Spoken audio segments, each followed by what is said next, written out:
माँ के मरने के कुछ दिनों बाद उसके इकलौते बेटे को उसकी माँ द्वारा अपने माँ की घर की सफाई करते हुए लिखा एक पत्र मिला। चिट्ठी में कहा गया है, बेटा, जब ये चिट्ठी तेरे हाथ में पड़ेगी तब मैं तुझसे बहुत दूर चली जाऊंगी, जहां से कोई फिर ना लौटेगा।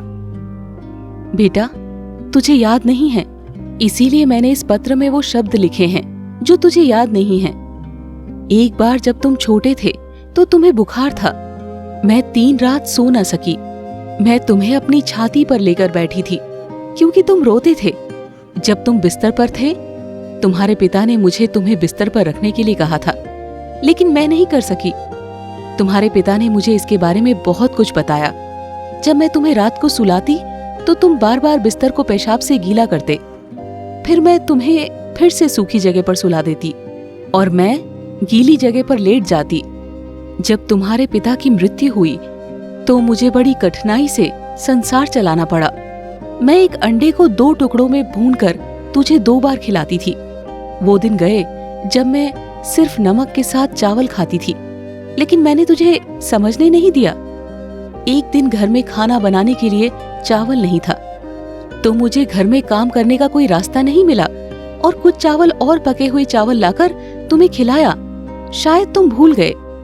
जब मैं तुम्हारी HSC परीक्षा की फीस नहीं भर सकी, मैंने तुम्हारे पिता द्वारा दिया गया आखिरी स्मृति नाक का फूल बेच दिया। और भी बहुत सी बातें हैं जो लिखने चले गए तो शायद किताब खत्म हो जाए, लेकिन लिखावट खत्म नहीं होगी। आश्चर्य है कि मैंने तुम्हें इतनी सारी बातें क्यों लिखी। बेटा, जब तुम बड़े हुए तो तुम्हें अच्छी नौकरी मिली। कुछ दिनों बाद शादी हुई। मैं तुम्हारे साथ ठीक थी। बेटा, याद है, एक दिन घर में कुछ पैसे चोरी हो गए। उस दिन आपने मुझसे पूछा कि क्या मैं आपके पैसे के बारे में कुछ जानती हूँ। भले आपने मुझे सीधा कुछ नहीं बताया, मुझे एहसास हुआ कि आप मुझे चोर समझते हैं। कुछ दिनों बाद तुमने मुझे चोर का आरोप लगाकर दूसरे घर में छोड़ दिया। मुझे उस कमरे में रहने में डर लग रहा था बेटा, क्योंकि घर तुमसे बहुत दूर था। बेटा, मैंने तुमसे एक दिन कहा था, बेटा, मुझे अकेले रहने में डर लग रहा है, मेरे घुटने का दर्द बढ़ रहा है, इसीलिए मैं तुमसे कहा, बेटे, मेरे लिए कुछ दवा खरीदो। तुमने कहा कि तुम्हें इस उम्र में दवा नहीं लेनी है। मैं बिस्तर से उठ नहीं पाई। मेरे शरीर पर छाले थे। मेरे शरीर से दुर्गंध आ रही थी।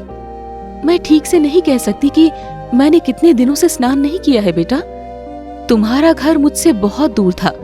कब आता था, कब चला गया, मुझे कुछ भी दिखाई नहीं देता।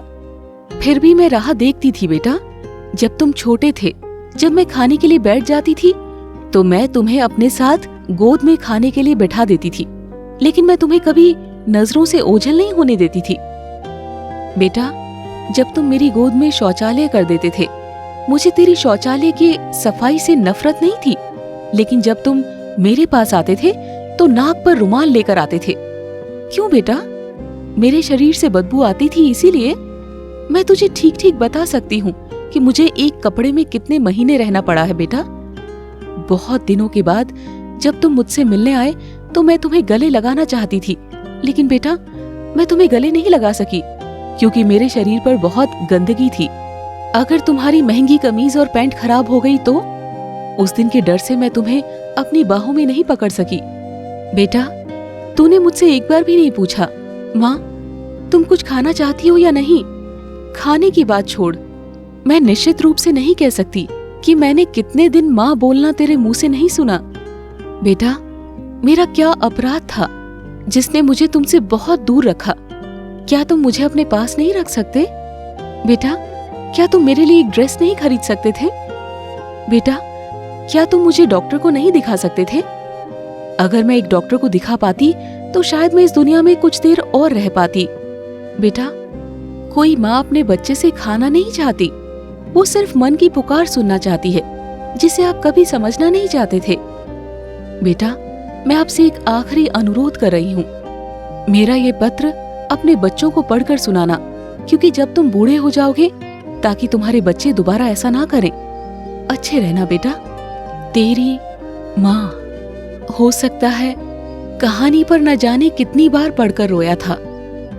माँ, मुझे तुमसे बहुत प्यार है।